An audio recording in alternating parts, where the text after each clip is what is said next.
Hello and good evening, everybody. You are listening to Creating the Conversation podcast. Welcome with Imran Muhammad, your host, and my beloved co-host, Mr. Ivan Humble. Big up to everybody. Welcome to everybody, all of you. As you can see, we've gone all festive. Look at that; it's all gone Christmas here.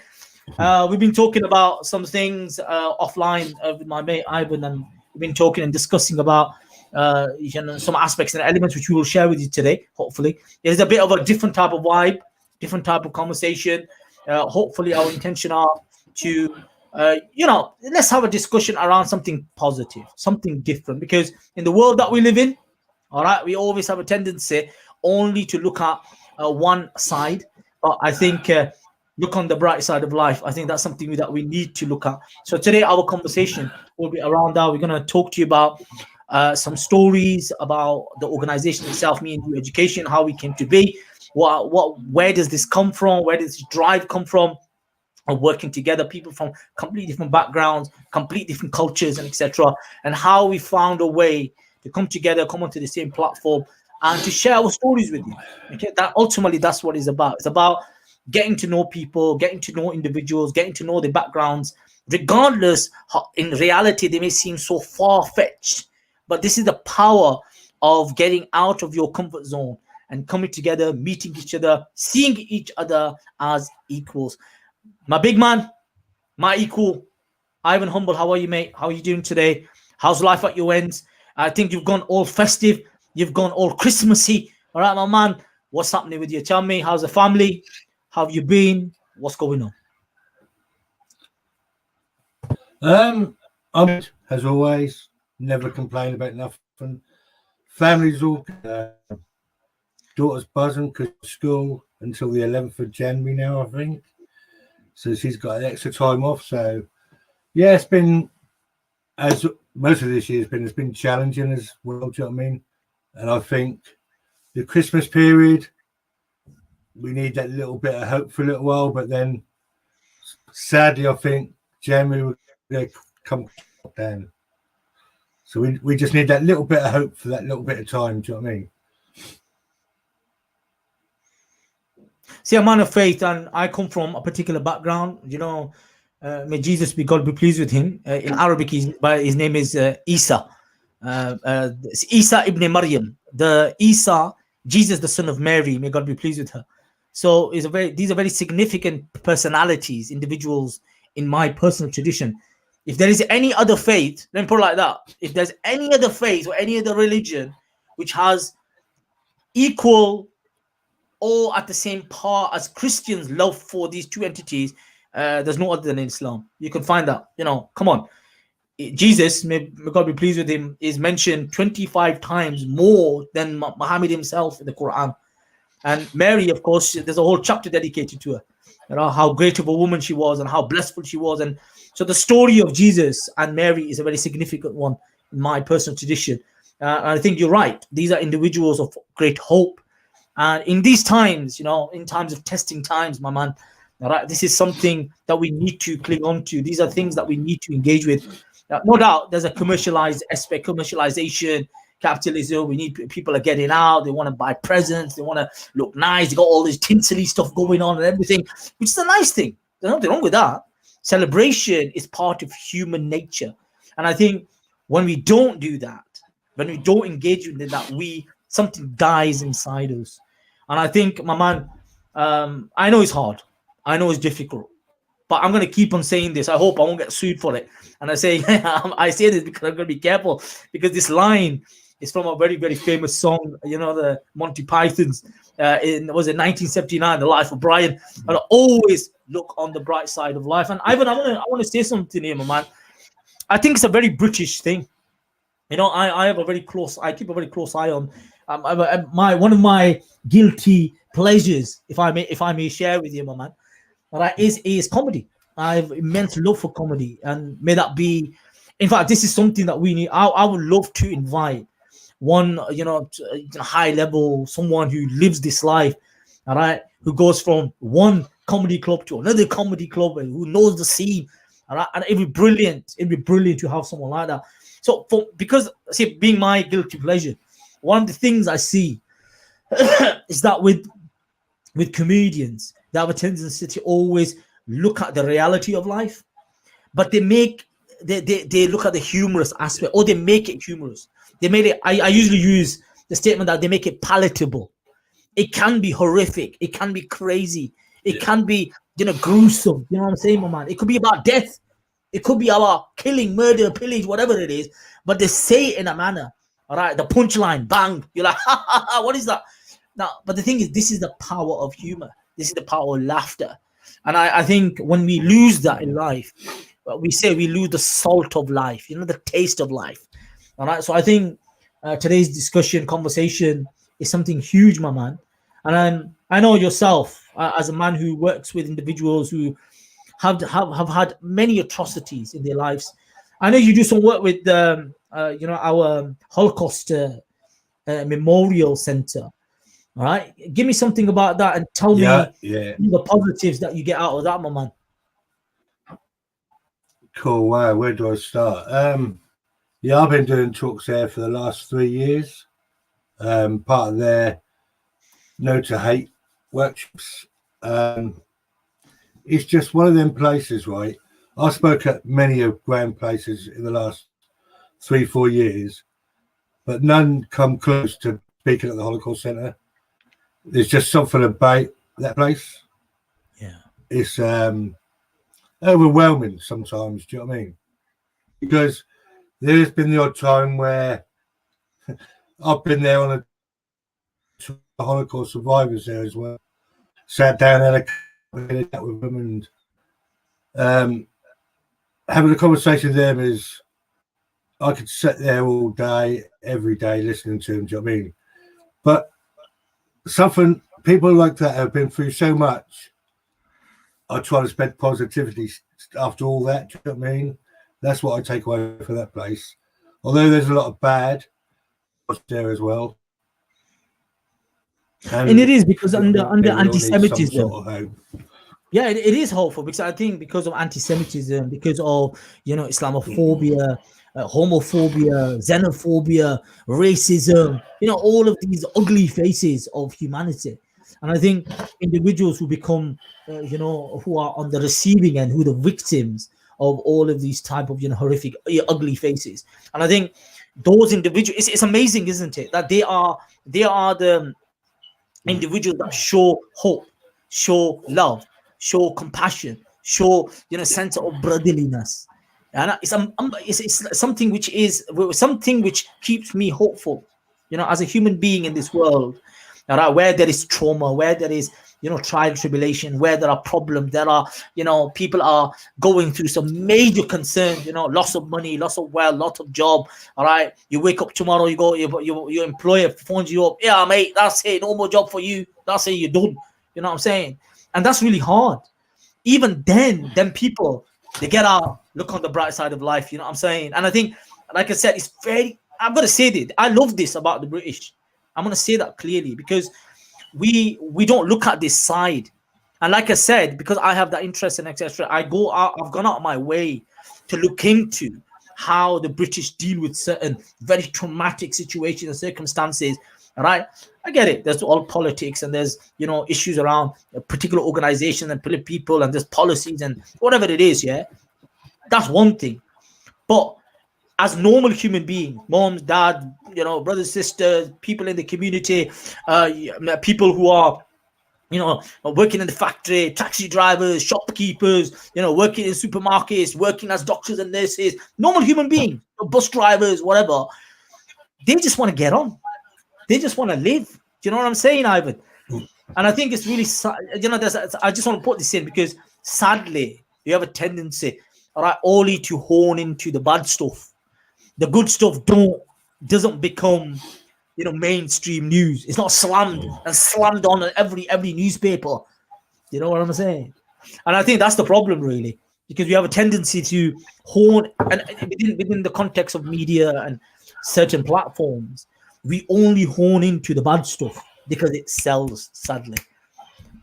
And I think I believe strongly. It's like something. It's value. Go for it, my man. It's like something I see on the news. as if our kids and the children in the UK and around the world haven't been through enough this year already, right? Just and you think how many kids are going to be in the front room when their parents are listening to the news, and they said on their toys might not make the shops this year for Christmas. Do you know what I mean? Think of all the little kids that heard that thinking they might not get their presents for Christmas because of Brexit, because of the traffic jams down at the docks. They might not get their toys. Just think what the young kids are thinking. Do you know what I mean? And that's the hardest bit, my man. You know, look, kids are innocent, right? Kids are innocent. All they want, they just their safety net is their parents, is their brothers and sisters. If they got brothers and sisters, is their direct connection and family, and having a little bit of happiness. Right side of life, Monty Python, Luke, my man, big up to you. Do you know what I mean? Big up, my lad. Thank you very much, man, for participating and always engaging with us. God bless, lad. All right, guys. All right, Ivan. So what I'm saying is that kids, their safety net is their parents, is the people around, the adults. And all our intention is to create a harmonious environment around them, peaceful environment around them, as best as we can. Look, my man, look at this. I'm from a particular culture. I'm from a particular background. I'm from a particular religion, yeah? But my pains, my concerns, my dream, my wishes are not that far off from yours, my man. And I think it's amazing that I got to meet you. Do you know what I'm saying, Ivan? Is that your life, your world was very different. You lived in a different world to me. Yeah. And to cross paths, right? Yeah, which totally I different think world. And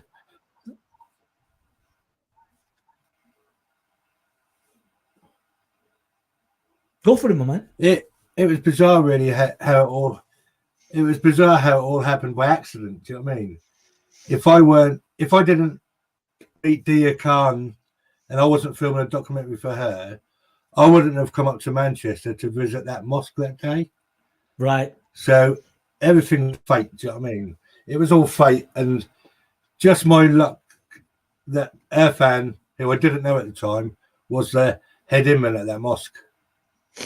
It was just, I just don't know how random that was. Do you know what I mean? But the only reason I went up there was because I took a friend up there from my old as well to visit a mosque and meet some Muslims and have a bit of food with them because it was Ramadan. And look how I am now, 4 years on. I've been with you ever since. And you have, and I think you've enhanced our experience of meeting people from a certain background, certain mindset, and I think in your particular experience of life, all right, which brings, in fact, enlightened us, all right, made us realize, look, there are people out there that are not always in a state of happiness. They have the issues and the concerns and the problems, whatever it is, all right, and nothing personal, but you try to break out of that.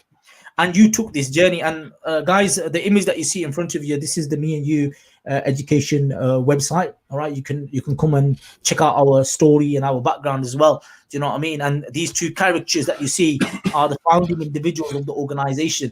Our bosses, as we say, the big dons, as we say, the scholar and the skinhead. that's the line, isn't it, my man? And it's Imam Irfan Chisti and Mr. Dave Allport, beautiful gentlemen, you know what I mean, guys who have been, they made their story is amazing, because I don't want to share this story, and I think it's a very positive story. It's a story of being from particular backgrounds, maybe not having an opportunity to, engage at that particular level, not to meet each other, not to cross their paths, but because of the nature of the work that they were doing around dealing with, extremes, extremities, becoming individuals who deal with people who have very extreme views and ideas, and I think that made it possible for them on both sides, really, that they chose to cross paths and then get onto the same path, the same journey, which I think is very, very powerful. Now, and there's of course, you can check out the whole story online on the website as well of Me and You Education. But I just wanna share a few words that when Dave met Irfan, you know what I mean? When Dave met Irfan, it was a very unique situation. It was in Sheffield. All right, and both of them were doing some amazing work with some very difficult individuals in communities, in the community that we live in, and trying to create an environment of harmony, trying to create an environment of conversation, dialogue. So they made a decision. They came out, they said, made a decision. They go, look, 1 minute. What we are talking about, even though one is about from the far right, one is about, extremity from the far right, one is from the Islamist side, and etc. We need to find a platform where we can stand together, right? And we can talk about this, because there are so many similarities between these extremities in our community, in our society. Let's talk about them, let's highlight them, and then find a common ground, right? We get it. Shit hits the fan, right? Crap's happening. It's all gone wrong. We get it. But there must be some light at the end of the tunnel. There must be some positivity. I think for these two individuals to get together and to bring the expertise, to bring the knowledge, and this is not an easy thing to do. When two different worlds meet, they can be catastrophic, all right? Or they could get along and become something amazing and flourish into something amazing. And in my humble opinion, all right, and hopefully that's what's happened, because then myself, I know Johnny, one of our mates who tends to work with us, God bless him. We've had a number of other colleagues as well, all right, and throughout the years who've been engaging and working with us. And of course, we have you, my man. All right, and I think credit to the organization, credit to be daring enough to create a platform where people can talk and discuss. I'm not saying there are not others organizations. There are some amazing organizations out there. All right, they do some amazing work. This is some, cutting edge type of work. They, trying to change and trying to drag people out of situations, circumstances. I get that, but for us, it's more very personal. It becomes a friendship. It becomes an understanding. All right, and we're talking about people that hate each other, that don't want to see each other. All right, we create stories about each other. All right, bogus stories. Oh, Muslims, they want to stop Christmas. How dare you? Like, what? 1 minute. Hey, I'm just chilling at home. I got nothing to do with your Christmas, man. My own Eid was stopped. You know what I'm saying? One night, literally, was it 3 hours before 12 o'clock? We got bamboozled straight away. Our Prime Minister comes on, Mr.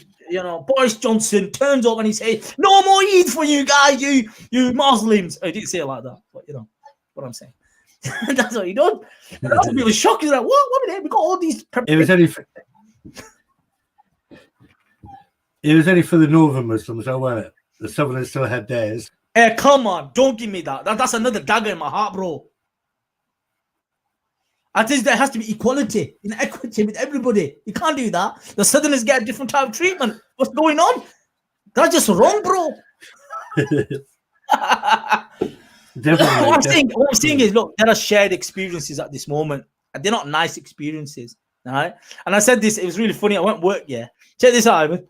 I went work, and this is amazing. I went work, and some of the character individuals on there, they go, "Oh yeah, because of these Muslims, yeah, or all right, we're not gonna get this and that, and because of that, we went in a lockdown." All right, and I'm like, okay, of course I went to see him in the morning. All right, the nature of my work and like these young men, and I went in, and they were really stressed out and worked up and whatever. And I simply, I just started talking to him. I go, generally, I just had a bit of chat with him. And I go, "Yeah, man, it's been really bad. Like yesterday evening on the news, all right, at about 10 o'clock in the evening, half 10 in the evening, suddenly we find out we can't have Eid. Like, we can't have Eid. What's going on?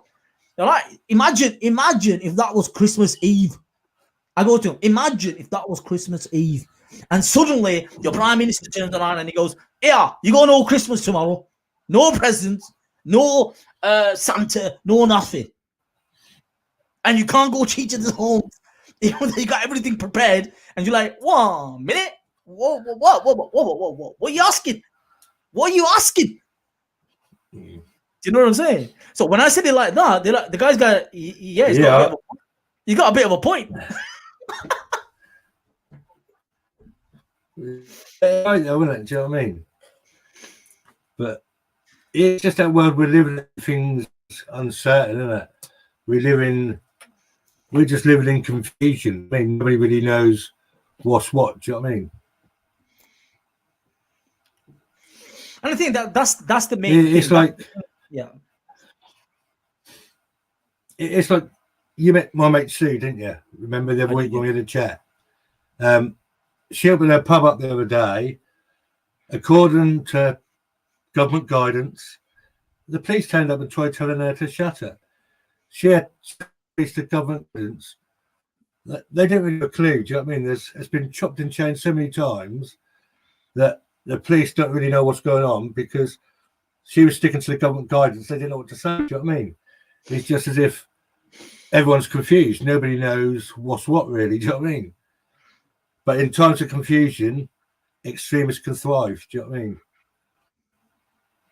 And that's the main thing, isn't it? Because extremities in our societies find individuals who become they're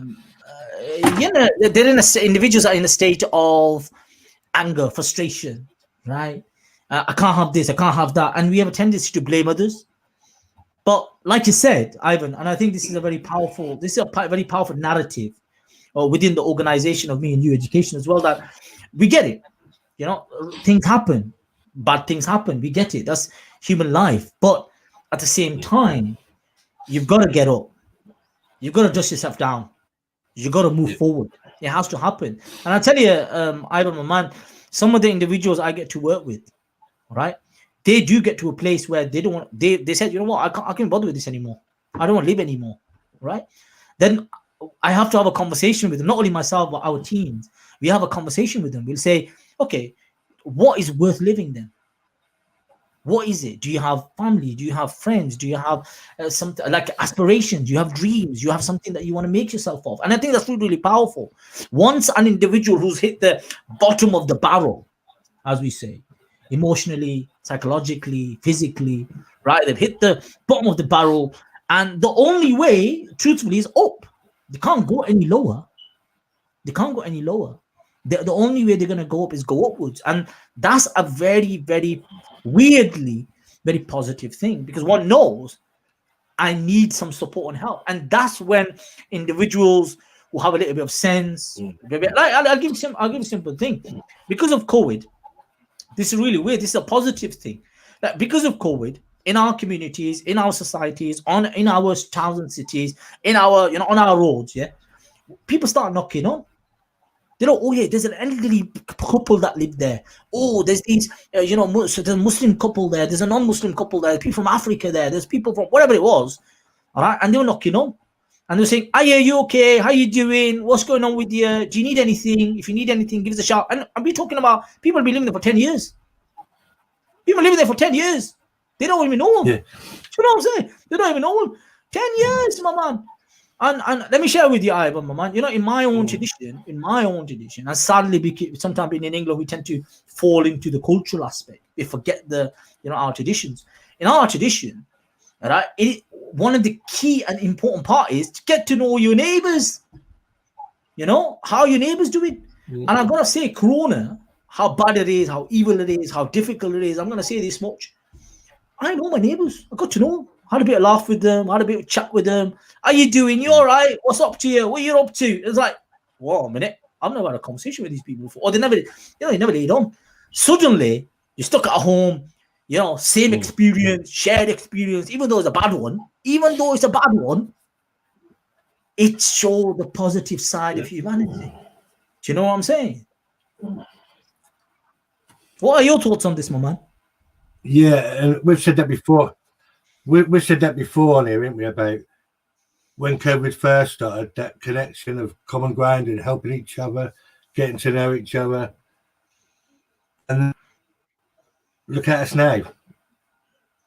I keep saying, I don't think we're that divided outside, but online, we're really divided. Do you know what I mean? And that's what is needed. Individuals, people, and I will say this. I go, look, we live in a technological age.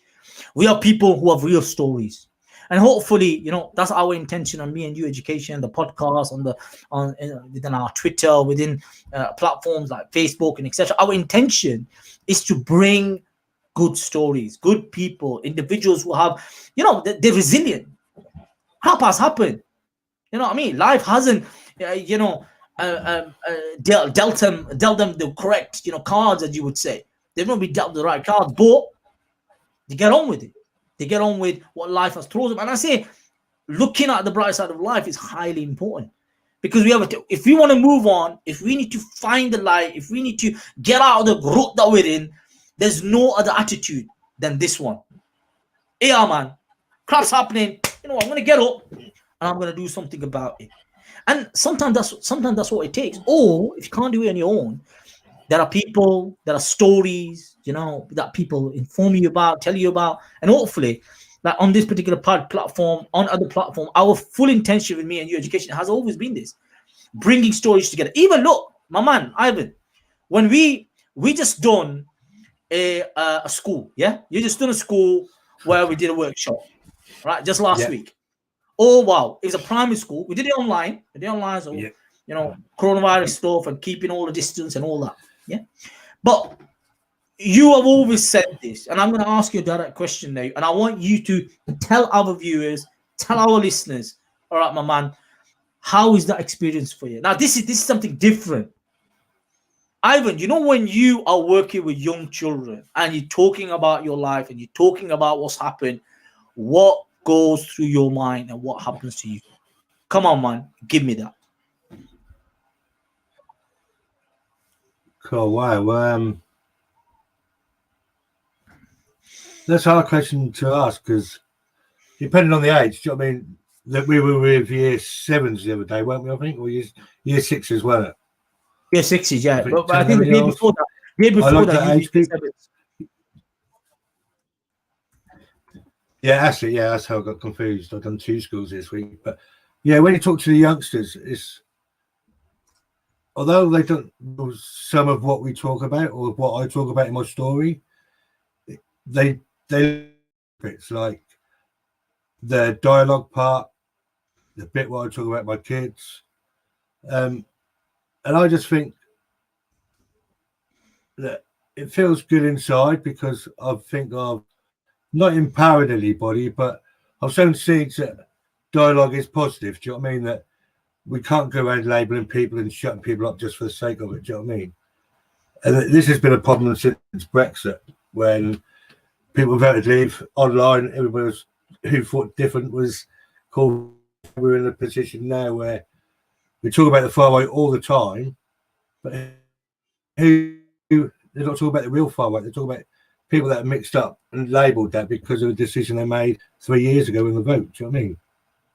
But I think it's just giving kids a little bit of hope that nobody hates everybody. That if you talk to somebody, friendships grow. Do you know what I mean? It's all about that, really. And it was a bit emotional this week, though. I was emotional this week because we haven't done it for a while properly. Do you know what I mean? And then doing it to the kids, and that teacher, when she come on, I think it was the second lesson. Yeah, and I've got tears in my eyes. Do you know what I mean? When you hear that, when I hear that kind of feel, because you don't ask for that reaction, but sometimes what made you emotional? That positivity brings out that.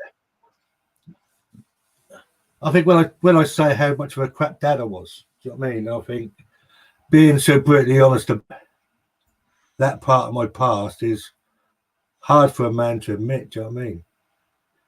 It's as if maybe carry a little bit of guilt, maybe, and it's just that. I don't know. I think sometimes it is. Yeah, I think sometimes it is guilt, because that 5 years of that, when I was wrapped up in that world of hate, they went without the best thing I could give my time, because I was too busy doing other things. Do you know what I mean? And being a single parent back then, trying to juggle everything, things got left behind sometimes. Do you know what I mean? And especially with my older daughter, what happened with her, we didn't speak for 2 years, and then finally getting that second hour again at the wedding. It's been a roller coaster for 6 years in a way, because the feelings I'm feeling now, I'm not used to. I think that's why I get emotional, because I've closed them off for so long. So maybe that's what it is. It is that, and I think, Ivan, my man, you see, you touched on something very, very crucial. What is to be a man? what is to be a father, what is to be, what does a father want to do for his children. And I think within our society generally, in our community generally, this is a huge area of discussion and conversation. I know there's a lot of coaches out there, there are all mentors out there, and there's a lot of discussion around men. What are men? What is to be a manly man? What is to be a manly man? All right, is it just that he's a bit brawly and he's a bit tough and he's a bit this and he's a bit that? Right? Is it that? Okay. And but what you just done, my man. See, oh wow, Catherine, God bless you for that. Thank you very much, Catherine. Just on your point that you've made, Ivan. She goes, a crap dad wouldn't admit mistakes. So you are not that. Do you know what I mean, Catherine? Thank you very much for that. And I think you're right, and that's exactly what it is. It takes a man to admit his mistake. And I think in the world that we live in, okay, now because of Christmas coming up, like you said, fathers are trying to find, but they've got fathers and mothers. But in this case, because we are talking about from a perspective of father, not getting up, having the money to maybe buy something for the kids, not having the opportunity to maybe have on the Christmas table to put the turkey and all the trimmings and whatever is usually within that particular tradition.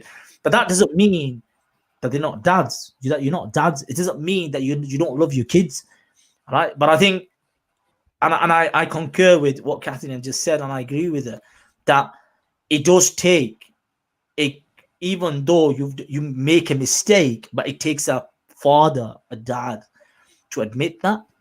And I think for the children is really powerful, my man. And I think I'm usually there with you. Do you know what I'm saying? I'm usually there every single time, we go through that journey of your life. It brings tears to my eyes. Do you know what I mean? It makes me feel that.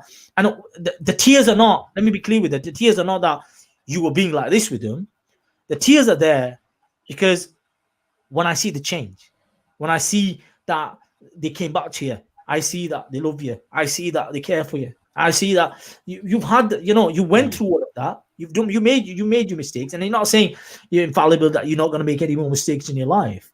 We're humans, we're going to make our mistakes. But important thing is the ones that love us. No, not perfect. None of us are, man. None of us are. And the thing is, the one that love us, they care for us. When we fall, when we are hurt, they pick us up.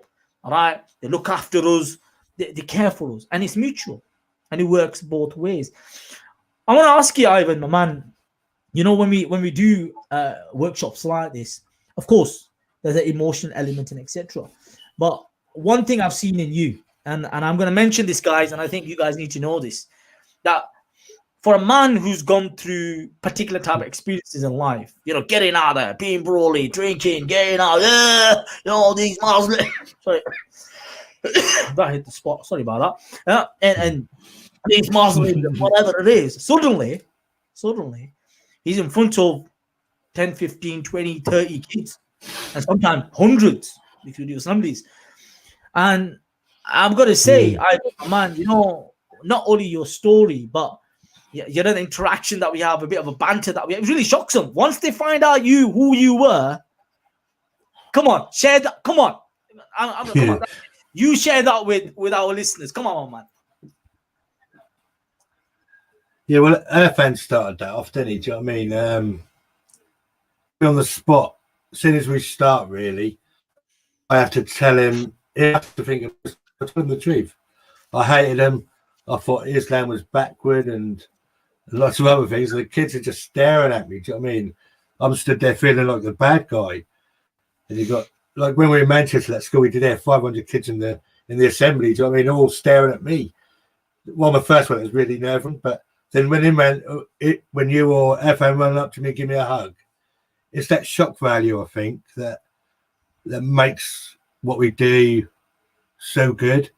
Because the shock value there, the minute they're shocked and they see that hug it gives me kind of thing, they're intrigued. They want to know more. They listen. Do you know what I mean? I don't think we've had any deliveries in the 4 years I've been part of it. Do you know what I mean? It's always been even this week with the youngsters, it was high engaged, or put their hand up trying to get involved. Although working online was, I think, more tiring than in there. I think be sat in front of a screen. I think I would have rather driven the 6 hours there and back and stood up all day, because sitting at home you just sat down. Do you know what I mean? So this is that new normal that we've got to get used to.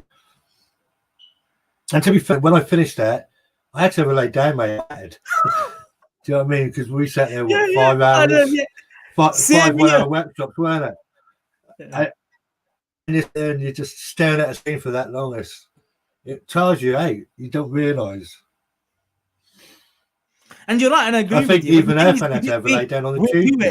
Yeah, exactly. We do it for, it's a kick. I'm going to be straight. It's, to see young people smiling, concerned, interested, right? It's very powerful. Look, I'm qualified youth worker, and I've been working in this sector for a number of years.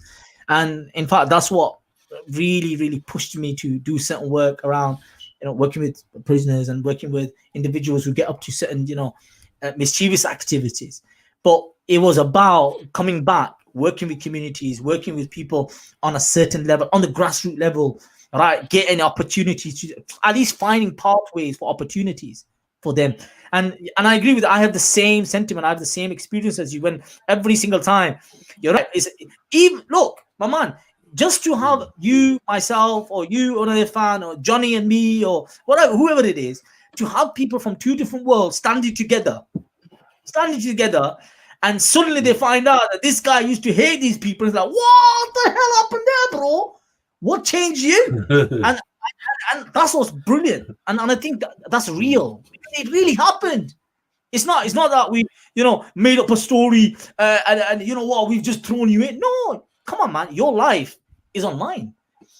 You've got tattoos to prove it. Been there, done that. Got a bloody tattoo. There it is. Being a naughty boy. But guess what? I've got something on the other side now, which is more positive. And that's what. Talking about that. Let me ask you this, Ivan, my man. I know BBC Three approached you around, the cover up of what was it? What was the program? Go and give me, man. What was it? What was the program like? And tell me what happened. Share that. Yeah, beautiful. That is a beautiful story. Right, it was a program called "A Tattoo to Change Your Life." I think, if I remember rightly, I'm episode 6, just before the Satanist or whatever it was. Do you know what I mean? But yeah, I got an EDL tattoo on one of my arms, and they see it on a video I'd done. Who got in touch with me, offering to cover it up to give me a second life or something. They tried running on to me, but I said no straight away. Do you know what I mean? Because why would I want to up? When you have tattoos have a journey sometimes. And that's my journey. Do you know what I mean? It's part of who I was. Like we say, it's part of my identity. If I get rid of that, I'm never going to forget my past. Do you know what I mean? But I can see how far I've come now. Do you know what I mean? So I got into a conversation with them for a little while because they couldn't understand why I said no. So I had to really try and get them to understand why. So then I sort of suggested, how about a pod for the other arm? And they went away and had a think, and then they agreed to it. So they asked me what I wanted, so I told them, and then went to some tattooist and give them an idea what I wanted for them to design a tattoo. And then I had to go all the way down to, where was it? Right down south it was. I had to go all the way down there from working up north the night before. I had to travel all the way down there for, I don't know, 10 o'clock I had to be there.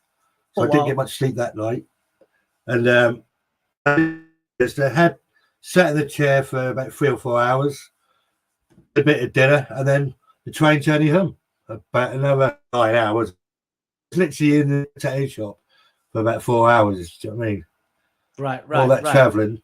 But the tattoo was good, and I get a chance to tell a bit of my story, why I'm having it, and that. Do you know what I mean? So, and I think, but I must admit, since I've had that tattoo, it does reinforce my story. Do you know what I mean? So I'm glad I had it done. Guys, you can go and check that out on the BBC website. You know what I mean? On iPlayer, it's still on there.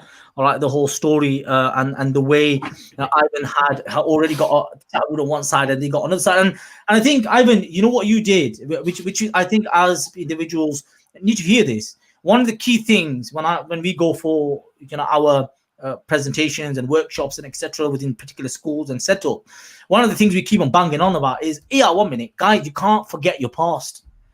Because that has been the problem within our communities, within our societies, that what we've done is that we've forgotten our past, we've forgotten what atrocities we have done. Because look, get this straight, the people who are living today haven't done them.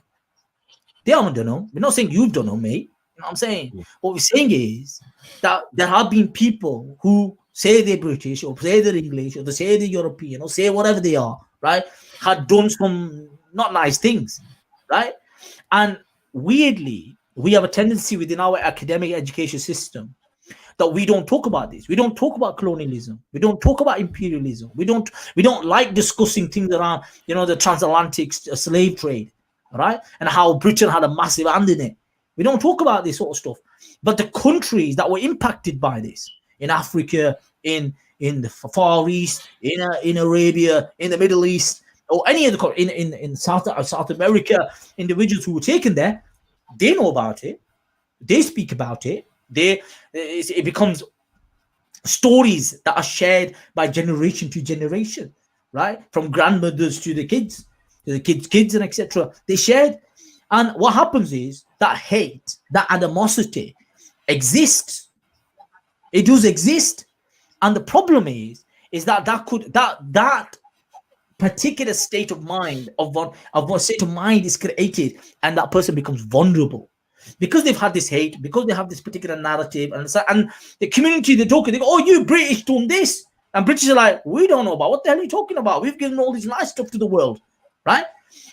But by just acknowledging, "Oh, damn, that did happen," but look, we have come so far from what we did, all right? But we went down the whole abolition thing of slavery. We went down making sure destroying certain type of establishments and systems, all right, and making sure that our communities that are based upon liberty, based upon certain values of human sanctity and etc. You've done all of that. But the sad thing is the lack of acknowledgement or knowledge of the past. And I think, Ivan, in your attempt to say to the likes of the particular program that we are talking about, was that, listen, you can't take that away. You can't just wipe my life, even though, no doubt, there was bad stuff, but there was good stuff. These people, now what I'm saying now is going to be hard for people to listen to, but I'm going to say it because it's real. These people that you were part of, they're not evil people.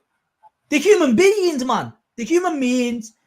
They've got frustration. They're angry, right? And as human beings, we have a tendency, all right, to superimpose and push our frustrations on other human beings. And suddenly, sometimes it's someone who looks like me, someone who's from my background, someone from my religion, who becomes the culprit. Or it's from a Jewish tradition, all right? And something happened 6,000 miles away, an incident or something in Palestine or whatever, which is wrong and false what's going on, right? But the frustration is taken out on someone that's Jewish individual here. Why? Question is why? What is this? What are we doing? Now, because sadly, we don't remember, we don't talk about our histories in holistic sense. And that's a problem. My man, that's a problem.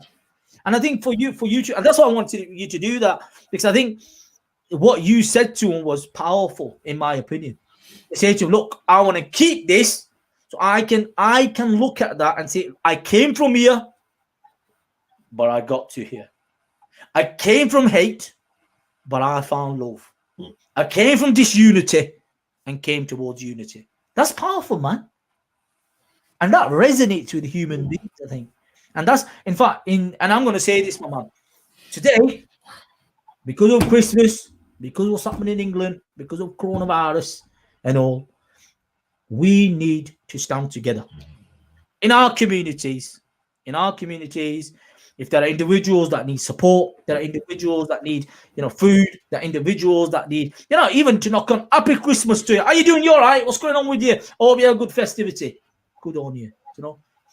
Just simple human deeds and actions. That's it. You know, a smile, just a smile. Yeah, mate, what's happening? And suddenly, because of our masks, we can't even show our smiles anymore. You know what I'm saying, Ivan, my man?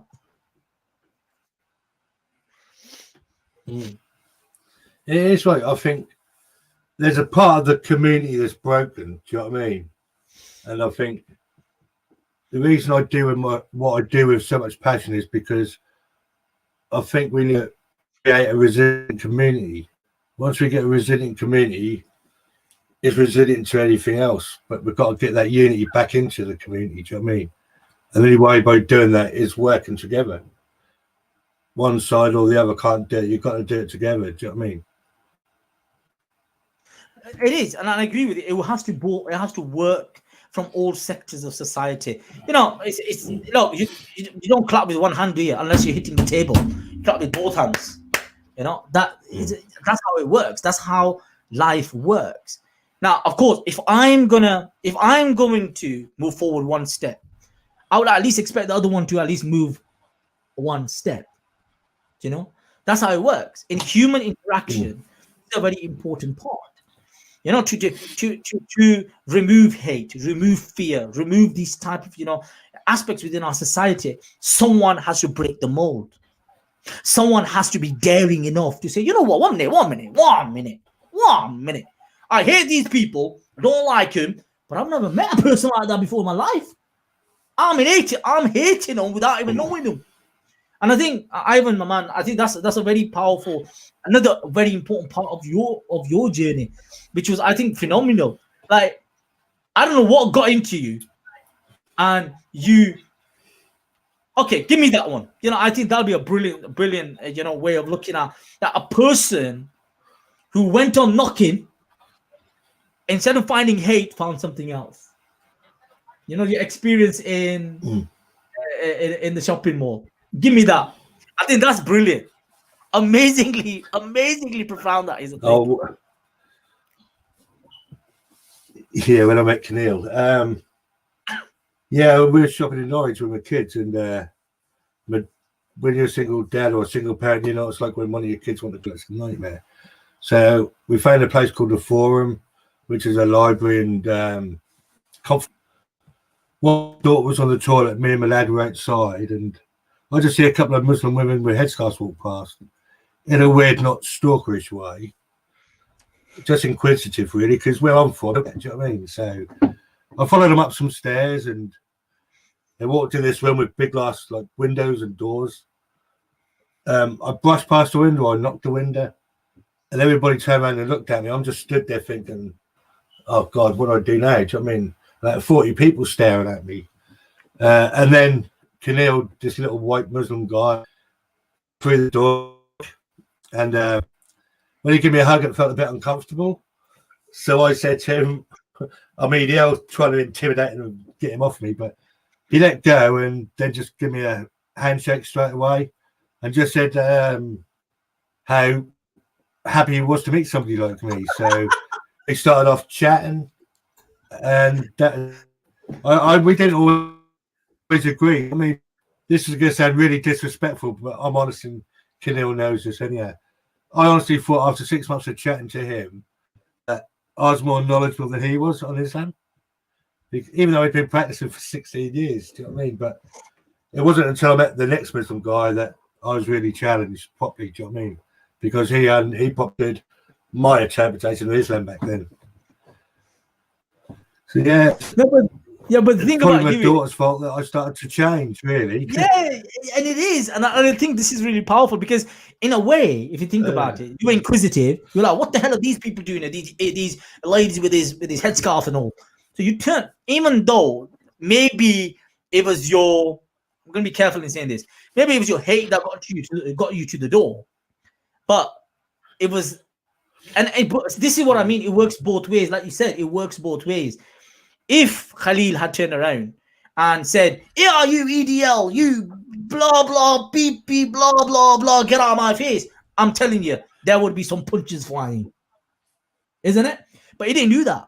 Yeah, that would have been different. That would have been different. No, That would have been a complete different story, mate. Right? You wouldn't be here. We wouldn't be having this chat. Yeah, that was that thing, and that's why I mentioned about people have to step out of their comfort zone, because that day I was well out of my comfort zone. But then I realised you have to step out of your comfort zone for change to happen. Because if you're always in your comfort zone, you're always going to be protecting yourself. You're not going to venture out to learn anything. Do you know what I mean? So the comfort zone is a big thing. Once you can break that, the world's your oyster kind of thing. Do you know what I mean? And I'm not saying that every Muslim. I'm not saying that every Muslim I've met on my journey has been a good one. Do you know what I mean? I've met bad ones. I've had lots of arguments with them, but I've also been lucky enough to find that there's lots of good ones. Do you know what I mean? No, but Ivan, 1 second. I want to say something here, right? Look, we're humans. We have our own personas, views, ideas, way we look at the world. You understand? We have our own models of the world and etc. We have all of that. So naturally, we are. What are we? We are the sum of our experiences, interaction. That's what we are as human beings. Right? Nice, good, bad, wrong, false, whatever we are. Right? But the thing is, as humans, right? It is our interaction, even though it might be aggressive, it might be, passionate, it might be, hurtful, whatever it is. Sometimes it comes from ignorance. Sometimes it comes from a very sincere place.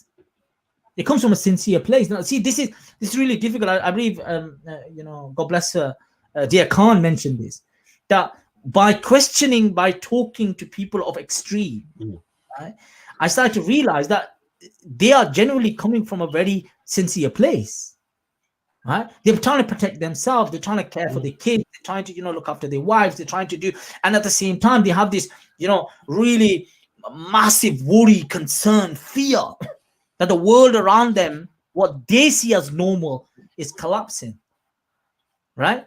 But it has to take someone like Dear Khan. It has to take someone like Ivan Humble. It has to take someone like, even myself, maybe to a certain extent, Irfan, individuals like him, individuals like that to say, 1 minute, I'm going to break the mold here. I'm going to go and knock on the door, right? And I remember you say this, you go, I was ready for a bit of a punch-up, right? Bring it on, my bro. That's what you were going to do. But Khalil reacted very differently, extending his hand, hugging you, saying to you, 1 minute, I've been waiting to talk to people like, individual like this, like yourself, the EDL and all, which shook you really. It took you out of your comfort zone. And I think, guys, let's get this straight. It's hard times. It's cold times. Do you understand? It is difficult times, no doubt about that. But sometimes to get out of your comfort zone, and I know this because in the last 7, 8, 9 months, my man, I've seen this. I've seen some amazing actions and acts of generosity, of friendship, of giving, all right, to human beings, supporting human beings, right? The amazing, what our NHS staff have done, what our prison staff have done, what our staff who worked in supermarkets and etc. Put some of the men putting their own lives on the line. Let's get this straight, putting their own lives on the line. And I think the number of black and ethnic minority individuals as nurses, as doctors, etc., who lost their lives, all right, because of this pandemic. There's no doubt about it. These are real lives. These are real human beings. These are families of individuals, okay? Elderly people who have lost their lives because of this particular pandemic. There's no doubt about that. But then the amazing stories of generosity, the amazing stories of giving, the amazing stories of knocking on someone's door and just to give them a smile. Yeah, you're right, what's happening with you? Because they've not seen their grandkids. They've not seen their grandchildren. They've not seen their daughters and sons. They've not had an opportunity to have a bit of a chat with them, at least get a human interaction. All right? And I think getting out, and I think it's very powerful. Every aspect of your journey, my man, is amazing. But for me, getting out of that comfort zone is important. Get out of it. Go and knock on. Social distancing and all.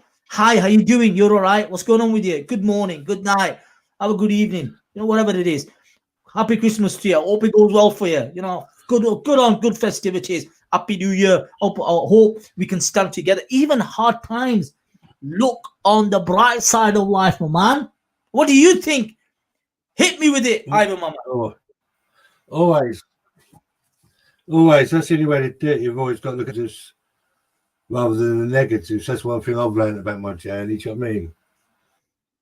There for me as well. Do you know what I mean? But then there'll be an end sooner or later. It's no good dwelling on things or worrying about things. What will happen will happen. Do you know what I mean? Just do what you can. That's the thing I think this year has been. It's sucked the life out of a lot of people. Do you know what I mean? There's been no fun in our lives. There's been no normality for so long now. Do you know what I mean? Even when the pubs and restaurants open properly, are people even going to be bothered to go out again because they got used to staying at home? Do you know what I mean? It's just, we just had the life sucked out of us. Do you know what I mean? And I think we just need something to enjoy. Do you know what I mean? Something happy.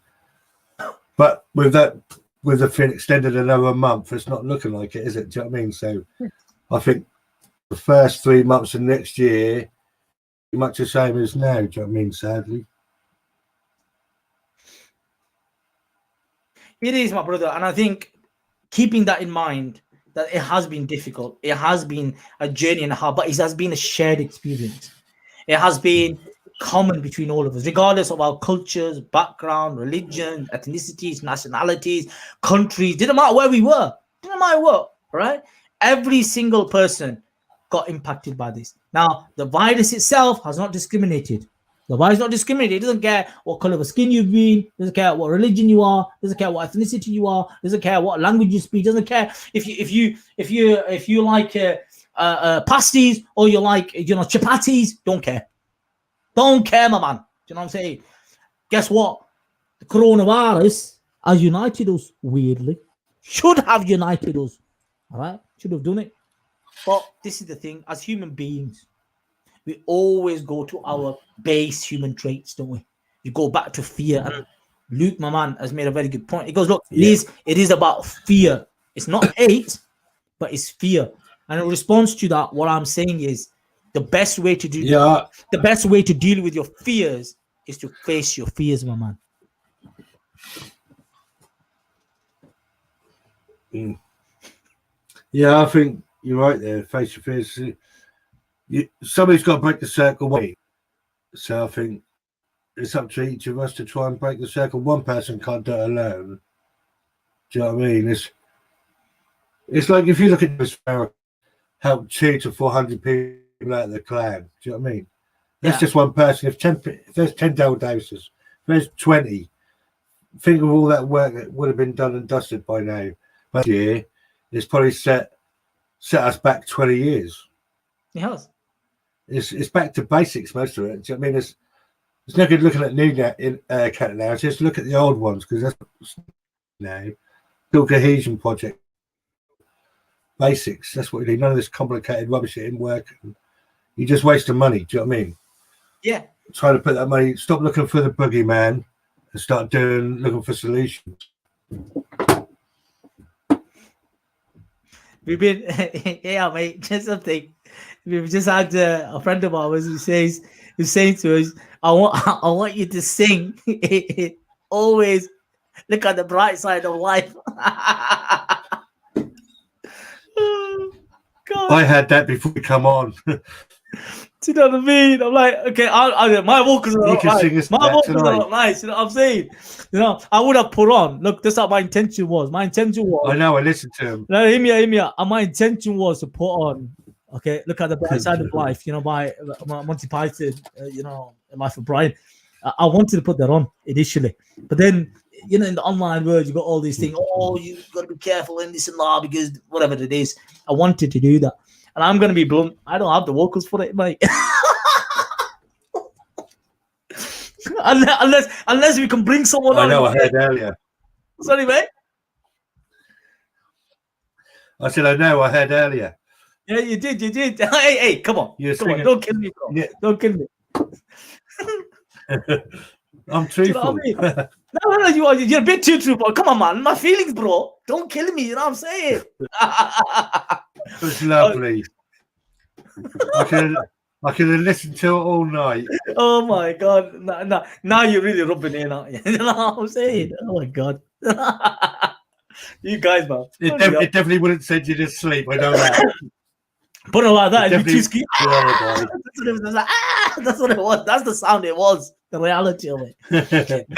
Guys, it has been an awesome opportunity. I have a bit of a chat with you guys this on creating the conversation podcast episode number 16 and it's 17 in fact. And it's been an honor. It's been amazing. It's been great. All right, and engaging with you guys.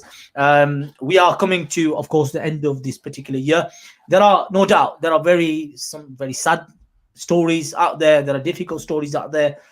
But like Ivan started by saying, you know, in time of Christmas, in time of these festivity, in the time of the stories of from whichever tradition, may that be from the Christian tradition narrative, may that be from the Muslim tradition narrative, or any other tradition narrative, it is hopefully it is about hope.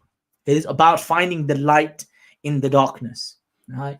And I think that's a very, very powerful state to be in, you know. And I think as British, as English people, as people from the UK, okay, we're a tiny island. We're a tiny island, right?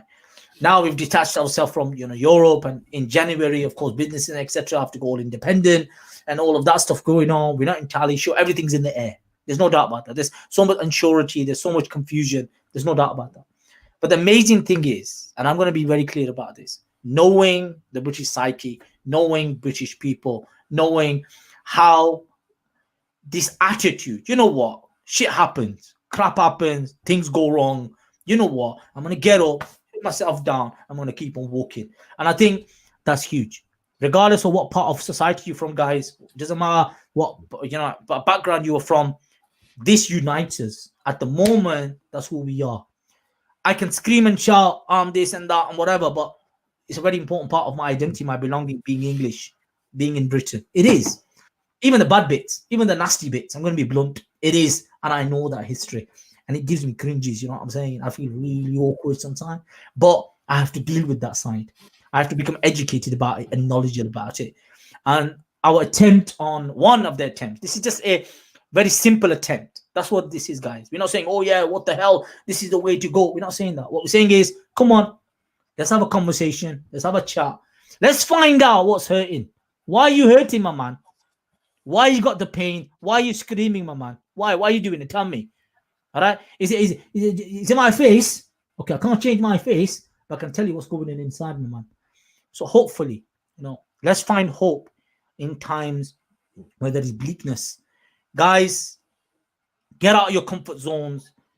Go on, find people, help people, and find that joy in your lives.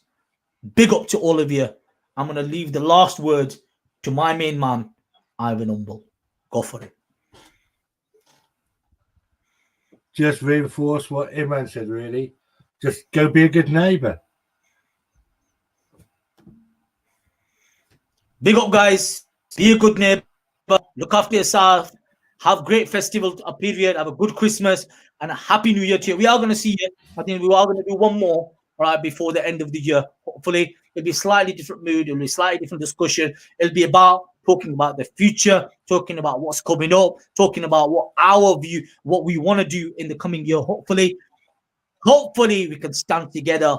Big up, everybody. Signing out. Creating the Conversation podcast.